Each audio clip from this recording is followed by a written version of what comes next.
2026-এর যে বিধানসভা নির্বাচন 29 তারিখে পূর্ব বর্ধমানের নির্বাচন আছে। আর এই পূর্ব বর্ধমানের মধ্যে আমাদের বর্ধমান দক্ষিণ হচ্ছে হেডকোয়ার্টার এবং এটা হচ্ছে একটা অন্যতম গুরুত্বপূর্ণ বিধানসভা, আমাদের জেলা সদর। বর্ধমান দক্ষিণে আপনারা মিডিয়াও খবর করেছেন যে গত 3-4 দিন আগে 25 লক্ষ টাকার মদ পাওয়া গেছে একটি বাড়ি থেকে। সেই বাড়িতে পুরো বাড়ির মধ্যে এই মদ ছিল এবং এইটা এক্সাইজ ডিপার্টমেন্ট সেই বাড়ির মালিককে গ্রেপ্তার করেছে এবং গ্রেপ্তার করার পর তাদের তদন্তে উঠে এসেছে সেই যে কেসটা, এই কেসের গতকাল হিয়ারিং হয়েছে এবং অদ্ভুতভাবে জানা গেছে, আমরা সবাই জানি যে তৃণমূল কংগ্রেস গুন্ডাগিরি, মদ খাইয়ে মানুষকে বিশৃঙ্খলাকারী করে, যে সমস্ত ওদের গুন্ডারা আছে, বোম বন্দুক এই সমস্ত ব্যবহার করে গণতন্ত্রকে লোপাট করে এরা সম্পূর্ণভাবে ভোট চুরি করে এরা জিতে আসছে। 11 সালে মানুষের ভোটে জিতেছিল, তারপর থেকে এই সিস্টেম চলছে। এবারে নির্বাচন কমিশনকে আমি ধন্যবাদ জানাই, এক্সাইজ ডিপার্টমেন্টকে ধন্যবাদ জানাই যে তারা এই 25 লক্ষ টাকার মদ উদ্ধার করেছে। কালকে আদালত যে রায় দিয়েছে, ওই বাড়ির মালিক সুশোভন অধিকারীর কাল জামিন হয়েছে এবং সে যে বক্তব্য তুলে ধরেছে, সে যে তদন্তের সময় যে কথা বলেছে, তাতে সম্পূর্ণভাবে তৃণমূল কংগ্রেস এই মদ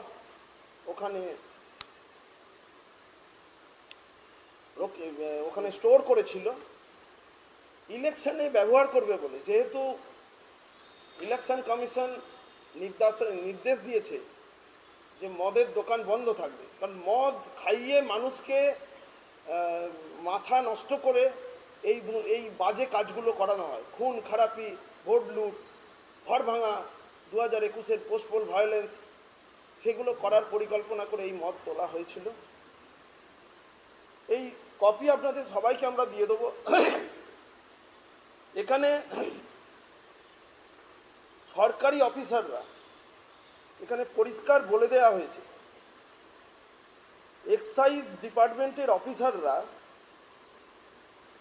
যে তথ্য দিয়েছে তাদের বক্তব্য মাননীয় জজ সাহেব এখানে লিখেছেন, আমরা আন্ডারলাইন করে দিয়েছি।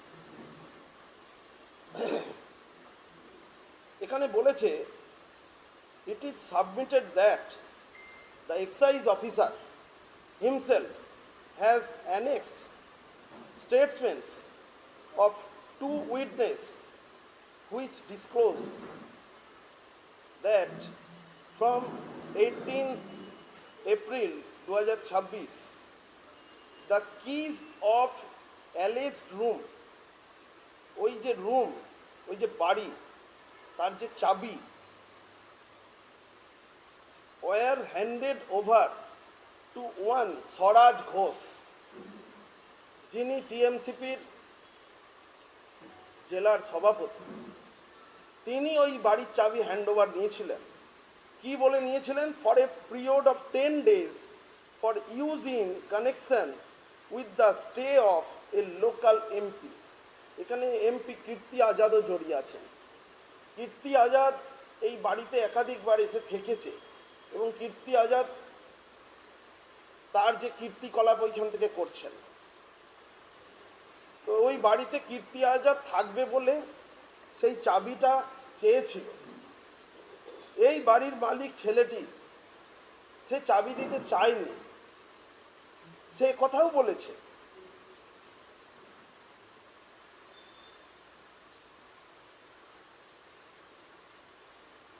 যে it is argued that the accused had initially resisted such demand, but ultimately under threat culture, টিএমসিপির জেলা সভাপতি থ্রেট কালচার করা অভ্যাস, তিনি একইভাবে এই যে বাড়ির মালিক, তার বাবা কোভিডে মারা গেছে, আমি জানতে পেরেছি, আমি চিনতাম তার বাবাকে, হরেকৃষ্ণ অধিকারী, আমি সেই নিয়ে কথা বলছি না। কম বয়সী একটি ছেলে, 25-26 বছর বয়স হবে, তাকে থ্রেট দিয়ে চাবিটা নিয়েছে এবং জোর করে কেড়ে নিয়েছে।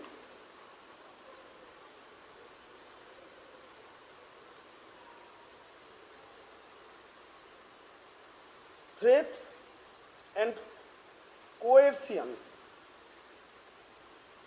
was compelled to hand over the keys and thus had no conscious possession or control over the premises at the relevant time when the alleged intoxicated articles, foreign liquor and beer bottles was recovered on 22/4/2026।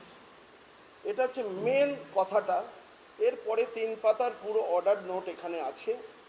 আমরা দাবি জানাচ্ছি অবিলম্বে নির্বাচন commission এবং বর্ধমানের কমিশনের আন্ডারে DM আছেন, এসপি সাহেব আছেন, তাদের কাছে আপনাদের মাধ্যমে আমরা অভিযোগ জানাচ্ছি, সমস্ত জনসাধারণের কাছে জানাচ্ছি যে তৃণমূল কংগ্রেস 25 লক্ষ টাকার মদ রেখেছিল এবং সেই মদ খাইয়ে ভোট লুট করার চক্রান্ত করেছিল। জনগণের জবাব দেবে, কিন্তু অবিলম্বে স্বরাজ ঘোষকে অ্যারেস্ট করা হোক। এখানে এই বিধায়ক, যিনি বর্ধমান দক্ষিণের বিধায়ক, সেই বিধানসভায় এই কাজ হয়েছে, তাকেও জেরা করা হোক এবং অবশ্যই এমপি কীর্তি আজাদকে জেরা করা হোক। এনাদের জেরা করে এই মদ কে কিনেছে, কোন দোকান থেকে কিনেছে, কে টাকা পয়সা দিয়েছে, এত টাকা মদের পিছনে ব্যবহার হয়েছে 25 লক্ষ টাকা, এর সুষ্ঠু তদন্ত হোক, সুষ্ঠুভাবে নির্বাচন হোক। বর্ধমান দক্ষিণ সুষ্ঠু এবং অবাধ নির্বাচন দেখতে চায় জনগণ। শান্ত স্বভাবের মানুষ এখানে বাস করে। এখানে দীর্ঘদিন ধরে পুরনো একটা ঐতিহ্যমণ্ডিত এই শহর, এখানে ইউনিভার্সিটি আছে, মেডিকেল কলেজ আছে, ইঞ্জিনিয়ারিং কলেজ আছে, এই শহরের অনেক গর্ব আছে। এই শহরকে দিনের পর দিন কালিমালিপ্ত করছে এই তৃণমূল কংগ্রেস। মদ এবং তারা বলছে যে ক্যামেরা লাগানোই আছে, এই ক্যামেরাতে ওরা নাকি দেখতে পাবে যে কোথায় ভোট দেওয়া হচ্ছে, যেটা সম্পূর্ণ মিথ্যা প্রোপাগান্ডা করছে। ওই ক্যামেরা কোনোদিন ভোট দেওয়া দেখায় না। আর এই ক্যামেরা রেকর্ড ওদের কাছে কেন যাবে? সাধারণ মানুষ, একাধিক মানুষ এই অভিযোগ আনছে আমাদের কাছে। এইভাবে মানুষকে ভয় দেখিয়ে ভোট লুটের চেষ্টা করা হচ্ছে। আমি মাননীয় এখানকার ইলেকশন কমিশনের যিনি প্রতিনিধি আছেন এই জেলার সর্বোচ্চ কর্ত্রী মাননীয় ডিএম ম্যাডামের কাছে আমি অভিযোগ জানাচ্ছি, আমরা লিখিত অভিযোগ জানাবো। ফ্রি ফেয়ার ইলেকশন করার জন্য আপনি সর্বতোভাবে চেষ্টা করুন।